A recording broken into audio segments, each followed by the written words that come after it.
Today we are going to learning about ninth biology animal tissues third chapter part 2 గురించి ఇప్పుడు చూద్దాం. Last పార్ట్లో మనం కనెక్టివ్ టిష్యూస్ గురించి చూసాము. ఆ కనెక్టివ్ టిష్యూస్లోనే బ్లడ్ కూడా లిక్విడ్ పోర్షన్గా ఉండే వన్ టైప్ ఆఫ్ కనెక్టివ్ టిష్యూగా ఈ బ్లడ్ను మనం చెప్పవచ్చు. మరి జనరల్గా బ్లడ్ అనేది ఏ కలర్లో ఉంటుంది అంటే రెడ్ కలర్లో ఉంటుంది.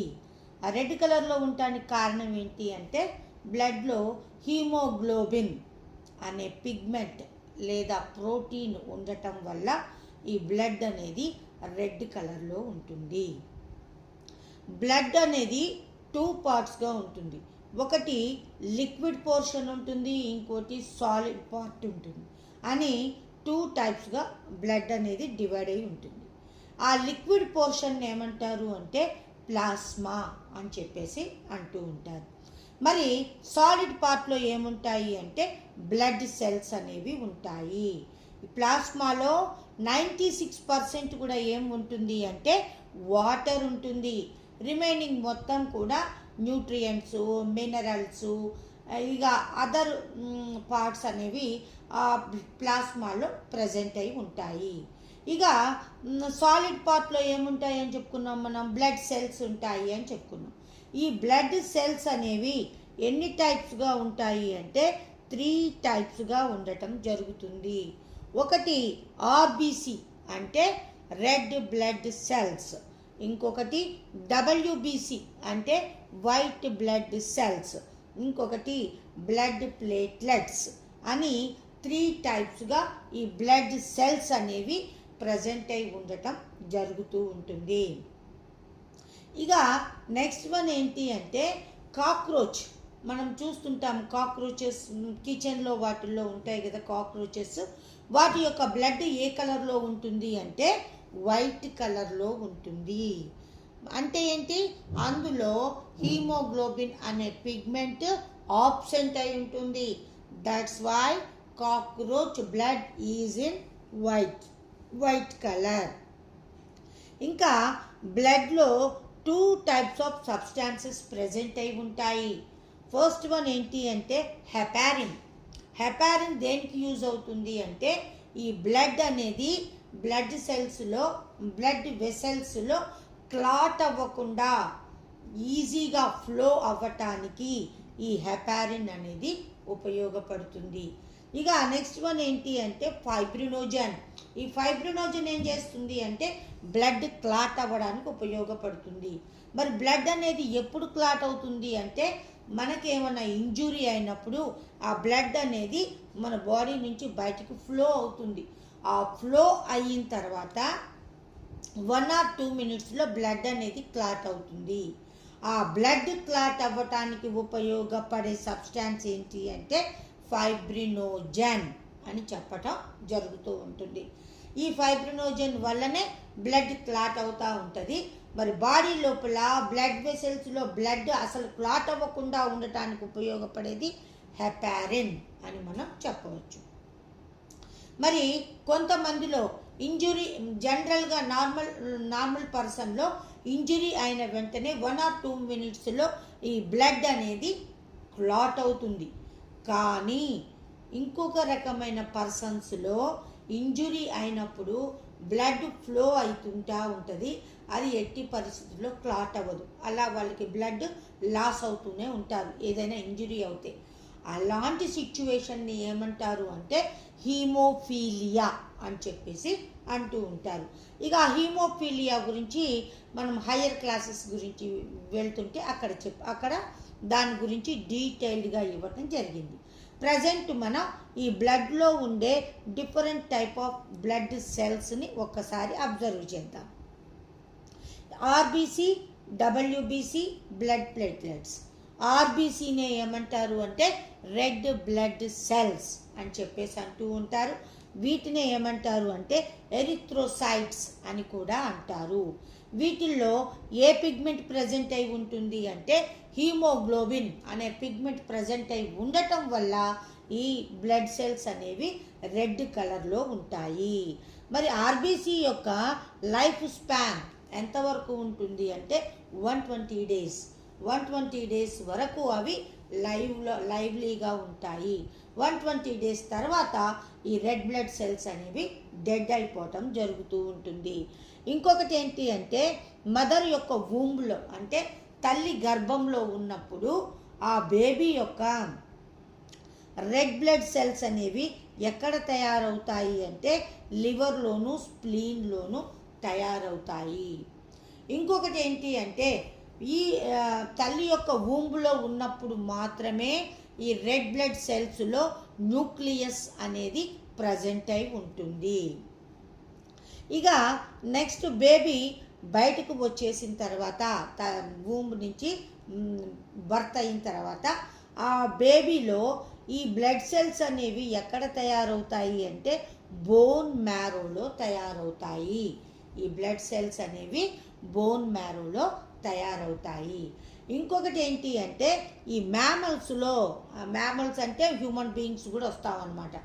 ఈ మ్యామల్స్లో ఈ బేబీ డెవలప్ అయిన తర్వాత బర్త్ అయిన తర్వాత వాటి యొక్క ఆర్బీసీలో నో న్యూక్లియస్ అనేది ప్రజెంట్ అయి ఉండదు. తల్లి వూంబులో ఉన్నప్పుడు మాత్రమే వాటి యొక్క ఆర్బీసీలో న్యూక్లియస్ అనేది ప్రజెంట్ అయి ఉంటుంది.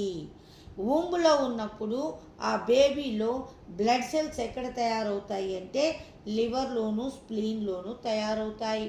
బేబీ బర్త్ అయిన తర్వాత డెలివరీ అయిన తర్వాత మాత్రం ఈ బ్లడ్ సెల్స్ అనేవి బోన్ మ్యారోలో తయారవుతాయి. బేబీ డెవలప్ అయిన తర్వాత వాటి యొక్క ఆర్బీసీలో నో న్యూక్లియస్ అనేది ఇక్కడ ఆబ్సెంట్ అయి ఉంటుంది. ఇది మ్యామల్స్లోని ఆర్బీసీ యొక్క ఒక స్పెసిఫిక్ క్యారెక్టర్. ఇక నెక్స్ట్ వన్ ఏంటి అంటే డబ్ల్యూబీసీ. మరి వైట్ బ్లడ్ సెల్స్. ఈ వైట్ బ్లడ్ సెల్స్నే ఏమంటారు అంటే ల్యూకోసైట్స్ అని కూడా అంటూ ఉంటారు. ఇవి ఏ కలర్లో ఉంటాయి అంటే వైట్ కలర్లో ఉంటాయి. జనరల్గా ఈ వైట్ బ్లడ్ సెల్స్ యొక్క డ్యూటీ ఏంటి అంటే ఇమ్యూనిటీ అంటే మన బాడీలోకి ఏవైనా micro organisms, harmful micro organisms మన బాడీలోకి ఎంటర్ అవుతే వాటిని కిల్ చేసి మన బాడీని ప్రొటెక్ట్ చేయటం జరుగుతుంది. దీనినే ఏమంటారు అంటే ఇమ్యూనో పవర్ లేదా ఇమ్యూనిటీ అని చెప్పేసి అంటారు. ఈ ఇమ్యూనిటీకి మెయిన్ రెస్పాన్సిబిలిటీ ఏంటి అంటే డబ్ల్యూబీసీ అని మనం చెప్పవచ్చు. ఇప్పుడు మనం ఈ వైట్ బ్లడ్ సెల్స్లో ఈ బ్లడ్ సెల్స్ వాటి యొక్క షేప్స్ ఒక్కసారి చూద్దాం. ఈ బ్లడ్ సెల్స్ అనేవి 2 టైప్స్ ఉంటాయని చెప్పుకున్నాం. ఒకటి రెడ్ బ్లడ్ సెల్స్ అని చెప్పుకున్నాం, ఇంకోటి వైట్ బ్లడ్ సెల్స్ అని కూడా మనం చెప్పుకున్నాం. మరి ఈ రెడ్ బ్లడ్ సెల్స్ ఏమో ఒకటేమో రౌండ్ కలర్లో ఉంది, ఇంకోటేమో పొడుగ్గా అంటే సిలిండ్రికల్ షేప్లో కూడా ఉన్నాయి. మరి ఇక వైట్ బ్లడ్ సెల్స్కి వచ్చేసరికి ఈ వైట్ బ్లడ్ సెల్స్ని మళ్ళీ 2 టైప్స్గా డివైడ్ చేయటం జరిగింది. ఒకటి గ్రాన్యులోసైట్స్, ఇంకోటి ఏ గ్రాన్యులోసైట్స్ అని డివైడ్ చేయటం జరిగింది. మరి గ్రాన్యులోసైట్స్ని ఒక్కసారి మీరు అబ్జర్వ్ చేయండి. ఇక్కడ న్యూక్లియస్ అనేది, ఇక్కడ న్యూక్లియస్ లేదు, ఇక్కడ మాత్రం న్యూక్లియస్ అనేది డిఫరెంట్ షేప్స్లో ప్రజెంట్ అయి ఉంటుంది. ఇంకొకటి ఈ సెల్స్లో చిన్న గ్రాన్యూల్స్ లాంటి స్ట్రక్చర్స్ మనకు కనబడుతూ ఉంటాయి. వీటినే ఏమంటారు అంటే గ్రాన్యులోసైట్స్ అని చెప్పేసి అంటూ ఉంటారు. ఇక ఏ గ్రాన్యులోసైట్స్ని చూస్తే ఇక్కడ ఈ సెల్స్లో న్యూక్లియస్ అనేది లార్జ్ సైజులో ఉంటుంది. మోస్ట్లీ కిడ్నీ షేప్లో ఇక్కడ మనకి ప్రజెంట్ అయి ఉంటుంది. ఇక్కడ ఈ గ్రాన్యూల్స్ అనే స్ట్రక్చర్స్ అనేవి ఇక్కడ ఆబ్సెంట్ అయి ఉంటాయి. That's why these cells are called a granulocytes. ఈ గ్రాన్యులోసైట్స్ని మళ్ళీ అగైన్ 3 టైప్స్గా డివైడ్ చేయటం జరిగింది. ఒకటి బేసోఫిల్స్, న్యూట్రోఫిల్స్, ఇయోసినోఫిల్స్ అని చెప్పేసి 3 టైప్స్గా డివైడ్ చేయటం జరిగింది. ఇక ఏ గ్రాన్యులోసైట్స్ని చూస్తే ఇవి మోనోసైట్స్, లింఫోసైట్స్ అని 2 టైప్స్గా డివైడ్ చేయటం జరిగింది. ఇక ఒక్కసారి మనం ఈ WBC యొక్క వీటి గురించి ఒక్కసారి చూద్దాం. ఈ న్యూట్రోఫిల్స్నే ఏమంటారు అంటే మైక్రోస్కోపిక్ పోలీస్ మ్యాన్ అని కూడా అంటారు. అంటే మన బాడీలోనికి ఫస్ట్ ఏవైనా harmful materials, harmful substances, harmful organisms enter అయినప్పుడు వాటిని ఫస్ట్ అటాక్ చేసేవి ఏంటి అంటే ఈ neutrophils. That's why these neutrophils are called microscopic policeman అని చెప్పేసి అనటం జరుగుతూ ఉంటుంది. ఇక ఏ గ్రాన్యులోసైట్స్ దగ్గరికి వచ్చేసరికి ఈ లింఫోసైట్స్ అనేవి వేటిని తయారు చేస్తాయి అంటే యాంటీబాడీస్ని తయారు చేస్తాయి. ఈ యాంటీబాడీస్ ఏంటి అంటే ఏదైనా హార్మ్ఫుల్ ఆర్గానిజం మన బాడీలోకి ఎంటర్ అవ్వగానే వాటిని చంపడం కోసం ఈ లింఫోసైట్స్ అనేవి కొన్ని రకాల మెటీరియల్స్ని తయారు చేస్తాయి. వాటిని ఏమంటారు అంటే యాంటీబాడీస్ అని చెప్పేసి అంటారు. ఈ యాంటీబాడీస్ ఏం చేస్తాయంటే లోపలికి వచ్చిన ఆర్గానిజమ్స్ని కిల్ చేయటం జరుగుతూ ఉంటుంది. అంటే నథింగ్ బట్ ఇది ఎట్లా పనిచేస్తుంది అంటే గన్ లాగా పనిచేస్తుంది. గన్ లోపల బుల్లెట్ ఏం చేస్తుంది, ఏదైనా వేటినైనా చంపడానికి ఆ బుల్లెట్ దాంట్లోకి దూసుకుపోయి ఆ పర్సన్ అయితే ఏంటి, ఆ యానిమల్ని అయితే ఏంటి చంపుతుంది. సో ఈ లింఫోసైట్స్లో యాంటీబాడీస్ని మనం దేంతో పోల్చొచ్చు అంటే గన్నులో ఉండే బుల్లెట్స్తో పోల్చొచ్చు. ఈ బుల్లెట్ ఏం చేస్తుంది, గన్నులాగా ఈ లింఫోసైట్స్ పనిచేస్తే గన్నులో ఉండే బుల్లెట్ ఈ యాంటీబాడీస్గా మనం చెప్పొచ్చు. ఈ యాంటీబాడీస్ ఆర్గానిజంని కిల్ చేయటం జరుగుతుంది. ఇక నెక్స్ట్ వన్ ఏంటి అంటే మోనోసైట్స్. ఈ మోనోసైట్స్ అనేవి ఎట్లా ఉంటాయి అంటే వీటి యొక్క సైజ్ చూస్తే లార్జ్ సైజులో ఉంటాయి. వీటి యొక్క న్యూక్లియస్ కూడా లార్జ్ సైజులోనే ఉంటుంది. అయితే ఇవేం చేస్తాయి అంటే ఈ కిల్ చేసిన ఆర్గానిజమ్స్ అన్నింటినీ కూడా అవి ఏం చేస్తాయి, ఈట్ చేయటం జరుగుతుంది, తినడం జరుగుతుంది. తినేసి ఆ ఏరియా మొత్తాన్ని కూడా క్లీన్ చేస్తాయి. కాబట్టి వీటిని ఏమంటారు అంటే scavengers of the blood cells అని చెప్పేసి అంటూ ఉంటారు. ఇట్లా ఈ బ్లడ్ సెల్స్ అనేవి గ్రాన్యులోసైట్స్, తర్వాత ఏ గ్రాన్యులోసైట్స్ అని చెప్పేసి ఈ వైట్ బ్లడ్ సెల్స్ని డివైడ్ చేయటం జరుగుతూ ఉంటుంది. ఇక నెక్స్ట్ వన్ ఏంటి అంటే 3వ టైప్ సెల్స్ కూడా ఉంటాయని చెప్పుకున్నాం కదా, వాటిని ఏమంటారు అంటే బ్లడ్ ప్లేట్లెట్స్ అని చెప్పేసి అంటూ ఉంటారు.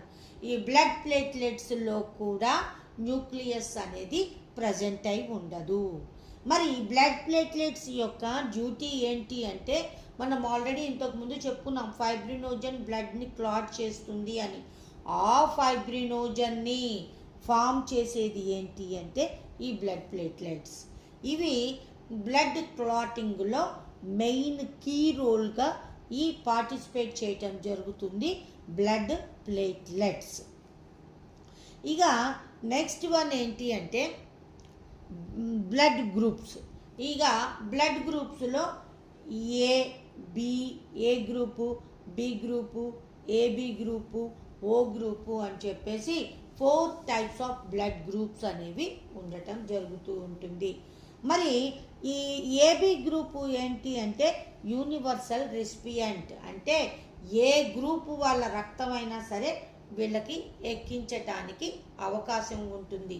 అందువల్ల వీళ్ళని ఏమంటారు అంటే యూనివర్సల్ రెసిపియంట్ అని చెప్పేసి అంటారు. వాళ్ళకి ఏ గ్రూప్ రక్తాన్నైనా వాళ్ళు తీసుకోవచ్చు అన్నమాట. ఇక నెక్స్ట్ వన్ ఏంటి అంటే ఓ గ్రూప్. ఓ గ్రూప్ వాళ్ళు ఏంటి అంటే ఎవరికైనా కానీ వాళ్ళు డొనేట్ చేయొచ్చు బ్లడ్ని. ఏ గ్రూప్ వాళ్ళైనా సరే ఈ ఓ గ్రూప్ బ్లడ్ని ఎక్కించుకోవటానికి అవకాశం ఉంటుంది. కాబట్టి వీళ్ళని ఏమంటారు అంటే యూనివర్సల్ డోనార్స్ అని చెప్పేసి అంటూ ఉంటారు. ఇది బ్లడ్ అనే కనెక్టివ్ టిష్యూ గురించి. ఇక నెక్స్ట్ వన్ ఏంటి అంటే మస్క్యులర్ టిష్యూ. మరి మస్క్యులర్ టిష్యూ అంటే ఏంటి అంటే వీటిల్లో మజిల్స్ ఉంటాయి. ఈ మజిల్స్ అన్నీ కలిసి మస్క్యులర్ టిష్యూని ఏర్పరచడం జరుగుతూ ఉంటుంది. ఈ మజిల్స్ అనేవి వేటితో తయారవుతాయి అంటే మజిల్ సెల్స్తో తయారవుతాయి. సో మస్క్యులర్ టిష్యూ యొక్క స్ట్రక్చరల్ అండ్ ఫంక్షనల్ యూనిట్ ఏంటి అంటే మజిల్ సెల్స్. మరి ఈ మజిల్స్ అనేవి దేనికి ఉపయోగపడతాయి అంటే బాడీలో మూమెంట్కి, ఏ యానిమల్ అయినా సరే దానిలో బాడీలో మూమెంట్కి ఏం ఉపయోగపడతాయి అంటే ఈ మజిల్స్ అనేవి ఉపయోగపడతాయి.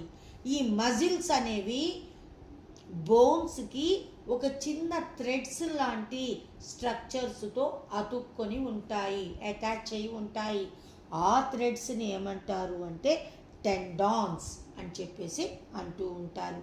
ఈ మజిల్ సెల్స్నే ఏమంటారు అంటే మజిల్ ఫైబర్స్ అని కూడా అంటారు.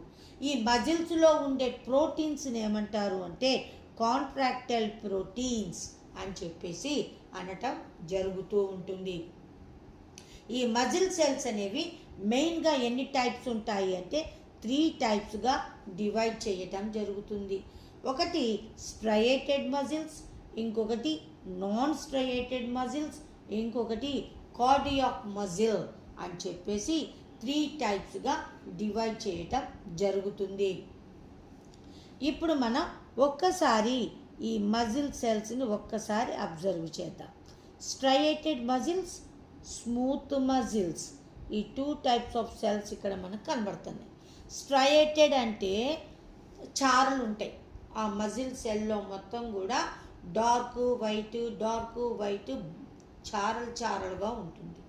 అలా డార్క్ లైట్గా స్ట్రయేషన్స్ అనేవి లేదా bands, dark bands, white bands అనేవి ప్రజెంట్ అయి ఉండటం వల్ల వీటిని స్ట్రయేటెడ్ మజిల్ సెల్స్ అని చెప్పేసి అంటూ ఉంటారు. ఇక ఈ సెల్లో ఎలాంటి డార్క్ వైట్ బ్యాండ్స్ అనేవి, చారలు అనేవి మనకు కనబడవు. అందువల్ల వీటిని ఏమంటారు అంటే నాన్ స్ట్రయేటెడ్ మజిల్స్ లేదా స్మూత్ మజిల్ సెల్స్ అని చెప్పేసి పిలవటం జరుగుతూ ఉంటుంది. ఇప్పుడు మనం ఒక్కసారి ఈ మజిల్స్ గురించి చూద్దాం. ఈ స్ట్రయేటెడ్ మజిల్స్ అనేవి వేటికి అతుక్కొని ఉంటాయి అంటే బోన్స్కి, స్కెలిటన్కి అతుక్కొని ఉంటాయి. స్కెలిటన్కి అతుక్కొని ఉండి బాడీలోని ఏ పార్ట్నైనా కానీ ఈజీగా మనం ఎప్పుడు కదల్చాలనుకుంటే అప్పుడు కదలటానికి వీలుగా ఈ మజిల్ సెల్స్ అనేవి ఉండటం జరుగుతూ ఉంటుంది. ఇవి స్కెలిటన్కి అతుక్కొని ఉంటాయి కాబట్టి వీటిని ఏమంటారు అంటే స్కెలిటల్ మజిల్స్ అని చెప్పేసి పిలుస్తారు. ఇంకొకటి ఏంటి అంటే ఇవి మనం ఎప్పుడు కావాలంటే అప్పుడు మన బాడీ మూమెంట్ని మన కంట్రోల్లో ఉంచుతాయి. కాబట్టి వీటిని ఏమంటారు అంటే వాలంటరీ మజిల్స్ అని చెప్పేసి అంటూ ఉంటారు. ఈ muscle movements are in our control. So this type of muscles are called voluntary muscles. వీటిలో లైట్ అండ్ డార్క్ బ్యాండ్స్ లేదా స్ట్రయేషన్స్ ఉంటాయి కాబట్టి స్ట్రయేటెడ్ మజిల్స్ అని చెప్పేసి అంటూ ఉంటారు. ఇంకొకటి ఏంటి అంటే ఇవి ఏ షేప్లో ఉంటాయి అంటే లాంగ్ అంటే పొడవుగా ఉంటాయి, సిలిండ్రికల్ షేప్లో ఉంటాయి. లాంగ్ సిలిండ్రికల్ షేప్లో ఉంటాయి. వీటికి ఎలాంటి బ్రాంచెస్ ఉండవు. దీంట్లో నంబర్ ఆఫ్ న్యూక్లియై అనేవి ప్రజెంట్ అయి ఉంటాయి. న్యూక్లియస్ అనేవి చాలా ప్రజెంట్ అయి ఉంటాయి. ఇక్కడ నెంబర్ ఆఫ్ న్యూక్లియై ప్రజెంట్ అయి ఉంటాయి. అందువల్ల వీటిని ఏమంటారు అంటే మల్టీ న్యూక్లియేటెడ్ సెల్స్ అని కూడా మనం చెప్పవచ్చు. ఇక నెక్స్ట్ వన్ ఏంటి అంటే నాన్ స్ట్రయేటెడ్ మజిల్స్. అంటే పేరులోనే ఉంది, వీటిల్లో ఎలాంటి స్ట్రయేషన్స్ ఉండవు. డార్క్ బ్యాండ్స్ అని, వైట్ బ్యాండ్స్ అని అనేవి ఇక్కడ మనకి కనిపించవు. అందువల్ల వీటిని ఏమంటారు అంటే నాన్ స్ట్రయేటెడ్ మజిల్స్ అంటారు. వీటినే స్మూత్ మజిల్స్ అని కూడా అంటారు. ఇంకొకటి వీటిల్లో సింగిల్ న్యూక్లియస్ అనేది కనబడుతుంది. ఇందులో న్యూక్లియస్ అనేది ఒక్కటి మాత్రమే ఉంటుంది. ఇంకొకటి ఈ మజిల్స్ యొక్క మూమెంట్ అనేది మన కంట్రోల్లో ఉండదు. ఫర్ ఎగ్జాంపుల్, మన బాడీలో డైజెస్టివ్ సిస్టమ్ ఉంది. ఆ డైజెస్టివ్ సిస్టమ్ మొత్తం కూడా కదులుతూ ఉంటుంది. మరి ఒకసారి డైజెస్టివ్ సిస్టమ్ని ఆపమంటే అది ఆగుతుందా? ఆగదు. అంటే అది మన కంట్రోల్లో ఉండదు. హార్ట్ మూమెంట్ ఉంటుంది, అది మన కంట్రోల్లో ఉంటుందా? ఉండదు. అంటే మన కంట్రోల్లో లేని without controlling muscles are called non striated muscles. These type of cells are called involuntary cells అని మనం చెప్పవచ్చు. ఇంటర్నల్ ఆర్గాన్స్ మూమెంట్స్ అన్నీ కూడా మన కంట్రోల్లో ఉండవు. వాటిని మూవ్ చేసే మజిల్ సెల్స్నే ఏమంటాం? ఇన్వాలంటరీ మజిల్స్ అంటాము, నాన్ స్ట్రయేటెడ్ మజిల్స్ అంటాము, స్మూత్ మజిల్స్ అని కూడా మనం అనటం జరుగుతూ ఉంటుంది. ఇక నెక్స్ట్ టైప్ ఆఫ్ సెల్స్ ఏంటి అంటే కార్డియాక్ మజిల్స్. మరి కార్డియాక్ మజిల్స్ అంటే పేరులోనే ఉంది. కార్డియాక్ అంటే ఏంటి? హార్ట్లో ఉండే మజిల్స్ని కార్డియాక్ మజిల్స్ అని చెప్పేసి అంటూ ఉంటారు. మరి ఇవి ఎలా ఉంటాయి అంటే ఈ స్ట్రక్చరల్ పరంగానేమో చూడటానికి స్ట్రయేటెడ్ మజిల్స్ లాగా ఉంటాయి. Structure look like స్ట్రయేటెడ్ muscles, but వాటి యొక్క ఫంక్షన్ మాత్రం ఎలా ఉంటుంది అంటే నాన్ స్ట్రయేటెడ్ మజిల్స్గా ఉండటం జరుగుతూ ఉంటుంది. అంటే ఇది స్ట్రయేటెడ్ మజిల్స్కి నాన్ స్ట్రయేటెడ్ మజిల్స్కి మీడియంగా ఉంటుంది. Structure look like స్ట్రయేటెడ్ muscles, function look like non striated muscles. ఇంకొక చిన్న తేడా ఏంటి అంటే ఇవి కూడా మల్టీ న్యూక్లియేటెడే, బట్ ఇక్కడ బ్రాంచెస్ అనేవి మనకి ప్రజెంట్ అయి ఉంటాయి. ఇవి బ్రాంచ్డ్ సెల్స్ అన్నమాట. ఇదొక్కటి మాత్రం కార్డియాక్ సెల్స్ యొక్క స్పెసిఫిక్ క్యారెక్టర్గా మనం చెప్పవచ్చు. ఇప్పుడు మనం ఈ 3 సెల్స్ని ఒక్కసారి అబ్జర్వ్ చేద్దాం. చూడండి, ఇది స్ట్రయేటెడ్ మజిల్స్, ఇది నాన్ స్ట్రయేటెడ్ మజిల్స్, ఇది కార్డియాక్ మజిల్స్. ఇక్కడ చూడండి, డార్క్ వైట్ బ్యాండ్స్ కనబడుతున్నాయి, స్ట్రయేషన్స్. ఇక్కడ ఎలాంటి స్ట్రయేషన్స్ లేవు. ఇవి మొత్తం చాలా న్యూక్లియస్ అనేవి ప్రజెంట్ అయి ఉంటాయి. ఇక్కడ సింగిల్ న్యూక్లియస్ ఉంది. ఇక్కడ చూడండి, బ్రాంచెస్ కనబడుతున్నాయి మనకి, అంటే స్ట్రక్చర్. ఇక్కడ కూడా బ్యాండ్స్ కనబడుతున్నాయి మనకి. సో స్ట్రక్చర్ పరంగా దీనిలాగా ఉంటుంది, ఫంక్షన్ పరంగా దీనిలాగా ఉంటుంది. స్పెసిఫిక్ క్యారెక్టర్ ఏంటి అంటే ఈ బ్రాంచెస్ కనబడుతుంటాయి. మరి మజిల్ సెల్లులో ఉన్న ఈ పైన ఉన్న సెల్ని కవర్ చేస్తూ ఉన్న లేయర్ని ఏమంటారు అంటే సార్కోలెమ్మా అని చెప్పేసి అంటారు. ఇక దీని లోపల ఉన్న లిక్విడ్ పోర్షన్ని ఏమంటారు అంటే సార్కోప్లాజం అని చెప్పేసి అంటూ ఉంటారు. ఏ మజిల్ సెల్ అయినా అంతే, మజిల్ సెల్లులో కవర్ చేస్తూ ఉన్న లేయర్ని సార్కోలెమ్మా అంటారు.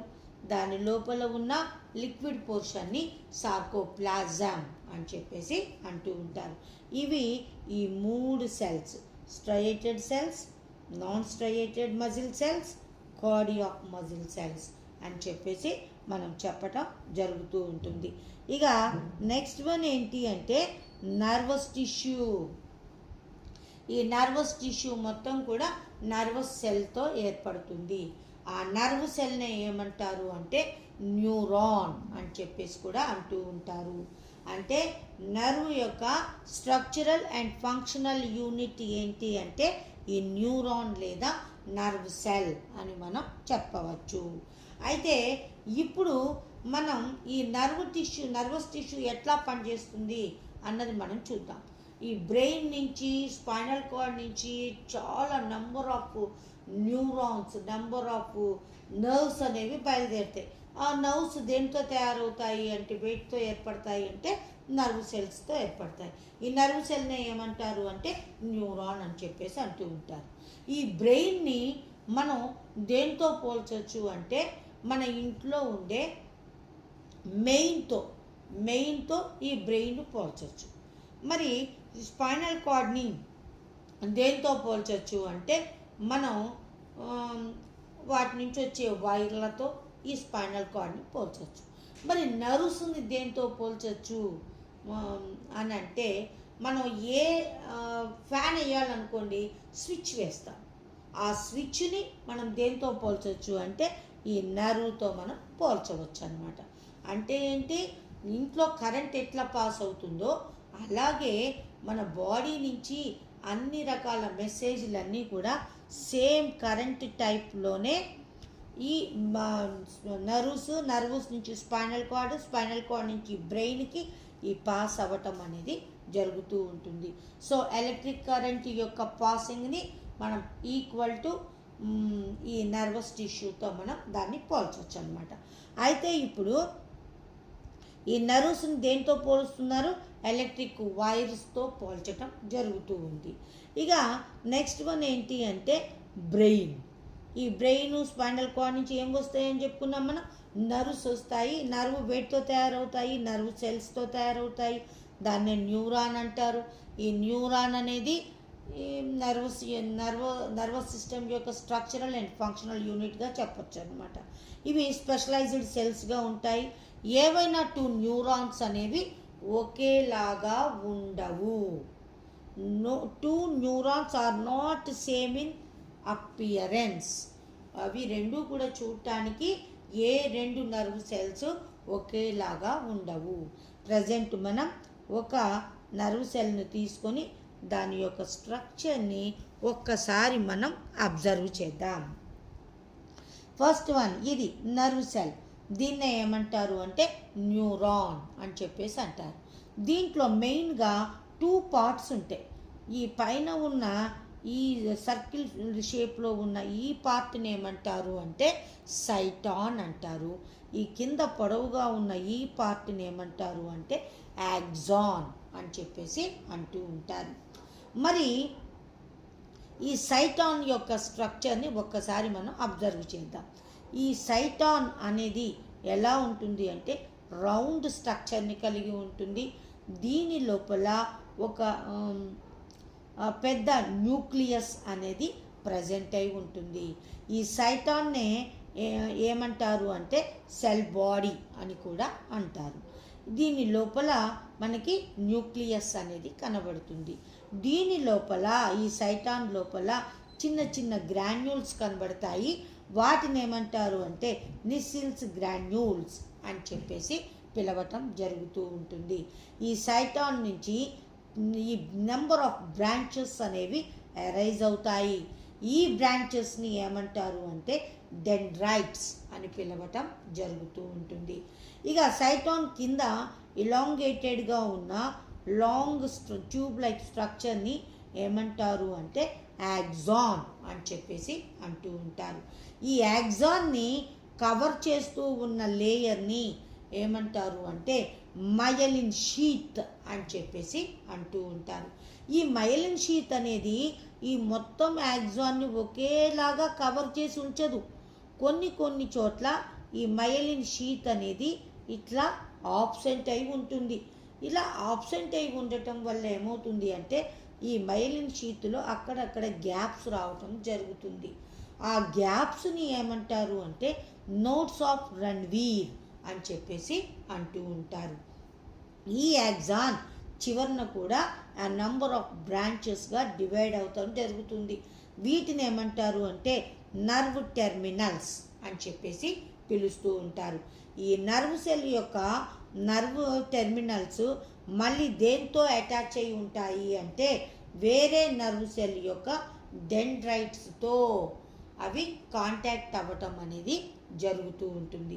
ఇట్లా 2 నర్వ్ సెల్లు ఒకదానికొకటి కాంటాక్ట్ అయినప్పుడు మధ్యలో చిన్న గ్యాప్ అనేది ఏర్పడుతుంది. దానిని ఏమంటారు అంటే సినాప్స్ అని చెప్పేసి అంటూ ఉంటారు. మరి ఈ నోట్స్ ఆఫ్ రణ్వీర్ వల్ల ఏంటి ఉపయోగం అంటే ఇన్ఫర్మేషన్ తొందరగా వెళ్ళటానికి ఉపయోగపడుతుంది. అంటే ఈ మొత్తం ఐడెంట్ షీట్ ఒకేలాగా ఉందనుకోండి, నెమ్మదిగా వెళుతుంది. ఈ మధ్య మధ్యలో గ్యాప్ రావటం వల్ల ఏమవుతుంది, ఇలా జంప్ అవ్వటం జరుగుతుంది. అలా జంప్ అవ్వటం వల్ల ఇన్ఫర్మేషన్ తొందరగా వెళ్ళటానికి అవకాశం ఉంటుంది అని చెప్పేసి చెప్పటం జరుగుతూ ఉంటుంది. ఇది నర్వస్ టిష్యూ గురించి. ఇది టోటల్గా యానిమల్ టిష్యూ పార్ట్ 2. సో దీంతో ఈ యానిమల్ టిష్యూ అన్న చాప్టర్ అనేది క్లోజ్ చేయటం జరిగింది. Thank you.